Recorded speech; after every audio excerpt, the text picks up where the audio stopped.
Hi, ഇത് actually മൂവിൻ്റെ class updates അല്ല കേട്ടോ. ലൈക്ക് 2 or 3 days ആയിട്ട് ഞാനിപ്പോൾ ഫുൾ സ്റ്റുഡൻസ് ലിസ്റ്റ് ഉണ്ടാക്കുമായിരുന്നു. അപ്പോൾ അതിൽ I already mention there was a slot call T4 Tier 4. അത് ഫുൾ ഫ്രീ സെഷൻസ് ആയിരുന്നു ഫോർ ഹൗസ് വൈഫ്സ്, those are having financial struggles or any difficulties. അപ്പോൾ most of them voice records അയക്കുന്നത്. അപ്പോൾ എൻ്റെ അഡ്മിൻസ് അതെനിക്ക് ഫോർവേഡ് ചെയ്ത് തരും. അപ്പോൾ അതിൽ കുറച്ച് മെസ്സേജസ് ഞാൻ വായിച്ചത് ഇതാണ്: ഡെലിവറി കഴിഞ്ഞിട്ട് എൻ്റെ ബോഡി എൻ്റെ ഹസ്ബൻഡിനെ ആക്സെപ്റ്റ് ചെയ്യാൻ പറ്റുന്നില്ല ചേച്ചി, സോ എനിക്ക് വെയിറ്റ് ലോസ് ക്ലാസ്സിന് ജോയിൻ ചെയ്യണം പ്ലീസ്. അപ്പോൾ ഓൾറെഡി അവർക്ക് ഫിനാൻഷ്യൽ സ്ട്രഗിൾ ഉണ്ട്, അപ്പോൾ അതിൻ്റെ കൂടെയാണ് ഈ ഡിഫിക്കൽട്ടിയും കൂടെ. ഇത് 1-2 മെസ്സേജ് ആണെങ്കിൽ പോട്ടെ, ഇത് n number of messages having the same problem. Okay, see, I respect men. ഞാനിവിടെ കാണുന്ന എല്ലാ ആണുങ്ങളും they are not like this. ഒന്ന് മനസ്സിലാക്കേണ്ട എന്താണെന്നറിയോ, ഒരു ലേഡി പ്രഗ്നൻ്റ് ആകുമ്പോൾ 10 മാസം നല്ലപോലെ ഫുഡ് കഴിക്കും. എന്തിനാ? To get a healthy baby. അത് കഴിഞ്ഞ് പിന്നെ breast feeding 1 or 2 years. Okay, അപ്പോൾ അതും ബേബി ഹെൽത്തി ആയി ഇരിക്കട്ടെ എന്ന് വെച്ചിട്ട് അവർ നന്നായി ഫുഡ് കഴിക്കും and they will be BC. ഇനി ഡെലിവറി എങ്ങനെയാണ് വരുന്നത്? Normal or C section? എൻ്റെ സി സെക്ഷൻ ആയിരുന്നു. ഇത് കഴിഞ്ഞിട്ട് എങ്ങനെയാണ് ഞാൻ ബെഡിൽ നിന്ന് ഒരു 15-20 ദിവസം എണീറ്റെന്ന് എനിക്ക് മാത്രമേ അറിയുള്ളൂ. അത് അത്രയ്ക്ക് പെയിൻഫുള്ളാണ്. ബോഡി ഫുൾ മാറുക. We go through a lot. Okay, ഇതൊന്നും മനസ്സിലാക്കാണ്ട് അതിൽ ചിലരിങ്ങനെയാണ് പറയുന്നത്, എൻ്റെ ബോഡി ഫിലിം സ്റ്റാർസ് ആയിട്ട് കമ്പയർ ചെയ്യണ ചേച്ചി, എന്നെ ഭർത്താവിനെ ആക്സെപ്റ്റ് ചെയ്യാൻ പറ്റുന്നില്ല എന്ന്. സി, ഇതൊന്നും അറിയാത്ത പൊട്ടന്മാരാണെങ്കിൽ നിങ്ങൾ കല്യാണം കഴിക്കാൻ നിൽക്കല്ലേ പ്ലീസ്. കാരണം ഒരു ഹെൽത്തി കുഞ്ഞിവാവ് ഉണ്ടാവണമെങ്കിൽ the mother should be happy.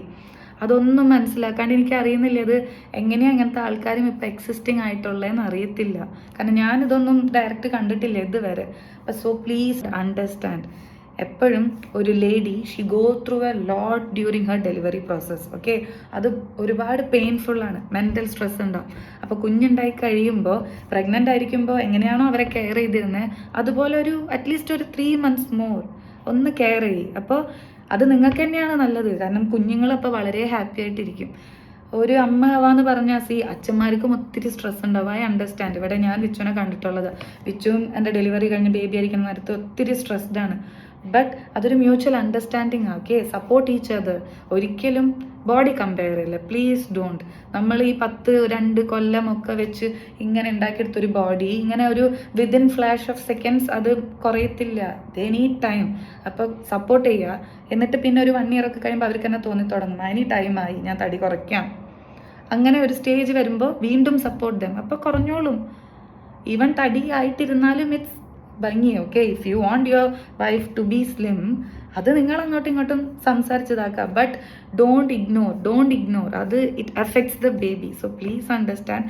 ഞാൻ ഒരു 3 days ആയിട്ട് ഇങ്ങനെ കുറേ മെസ്സേജസ് കേട്ടിട്ട് എൻ്റെ മൈൻഡ് തന്നെ എന്തോ ആയി തുടങ്ങി. ഓക്കെ, ഇത് ഒരിക്കലും ഈ ലേഡീസിനെല്ലാം ട്രീറ്റ് ചെയ്യേണ്ടത്. ലേഡീസിനെ വെയിറ്റ് കുറയ്ക്കല്ല വേണ്ടത്.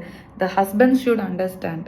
കാരണം ഇതൊരു ഫാമിലിയാണ്. ഫാമിലി ഹാപ്പി ആയിട്ടിരിക്കണമെങ്കിൽ first mother and father happy ആയിരിക്കണം, and then only it reflects on the baby, right?